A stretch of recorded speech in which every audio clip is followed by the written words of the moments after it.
One of the most popular and familiar biblical stories that we all know of is the story of Noah and his ark. And we all love this story because it contains animals, and who doesn't like animals? But who is Noah? And what does the story have to teach us? And why is it in the Bible? Well, Noah was a nomad who was faithful to his God and lived in the desert. And one day, God came to Noah and said, Noah, I want you to build me a boat, an ark. And Noah says to God, build you an ark and a boat? Don't you know, God, that we live in a desert and we have hardly any water? And you want me to build you a boat? And God said, yes, I want you to build me an ark. And Noah said to God, I don't even know how to build a ark. I wouldn't know what to do. He says, don't worry about it, Noah. I'll send you the plans.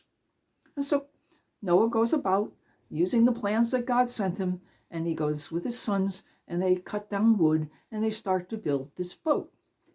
And in the meantime, the people around came in, and they would laugh at Noah and say, ha ha, look at this guy building a boat in the middle of the desert.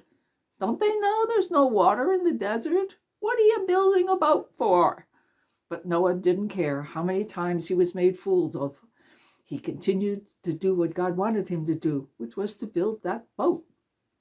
And after the boat was built, sitting there in the dry sand, God says, now, Noah, I want you to go out and I want you to collect pairs of animals and bring them on the boat. And when you have them all there, bring up the gangplank and I will send water. So Noah and his sons go out and they collect all kinds of animals, 2 by 2, and they bring them up the gangplank and they put them on the ark. And when they were all safely on the ark, he pulled up the gangplank. And then God let it rain. And it rained and it rained and it rained until the entire earth was covered with water. And the ark began to float. And it floated safely on the top of the water. And every once in a while, Noah wanted to know if the boat would ever land. Was there ever any bit of land available for the ark to land? And he would send out a dove, and the dove would come back empty-handed. There was no place for the dove to light. And then one day, the dove came back, and it had an olive branch in its mouth. And then Noah knew that someplace there was land. And so he gets the ark, puts it in the land, and then God comes to him and says, Noah, I want to have a covenant with you. Now, a covenant is a legal binding relationship between two parties where each gives 100% of their side. And Noah said he would sign it, and God would sign it, and God would be his father, and he would take care of him and his descendants. Now, what's the story here? The story here is that, yes, we have all had storms in our life. And we have all had things in our life that have caused us to have questions. And we have all kinds of things that have made us sometimes even question the covenant that we have with God. We have a covenant with God.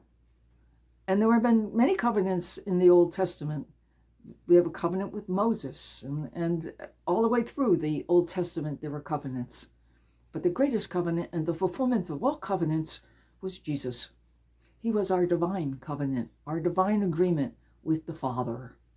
And that is the covenant of fidelity and forgiveness and beauty and truth and love. Yes, our covenant is a covenant that we have to fulfill on our side. God always fulfills it on his. We don't fulfill it on ours.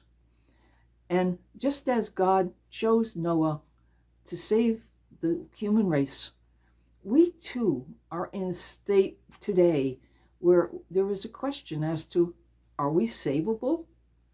Are we salvageable? Do we need an ark today to save us? And what are we going to bring on that ark? Are we going to bring on that ark the things that we want to have preserved for our future?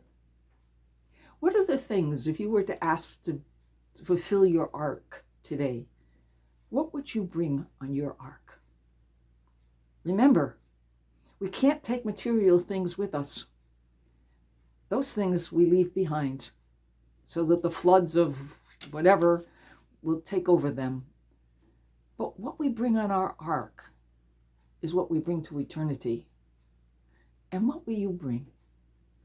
Will you bring the best of yourself? Will you bring all the love and the kindness and the goodness and the graces and the blessings that you've had with you? Or will you find out that your ark is pretty empty because you didn't do much while you were here?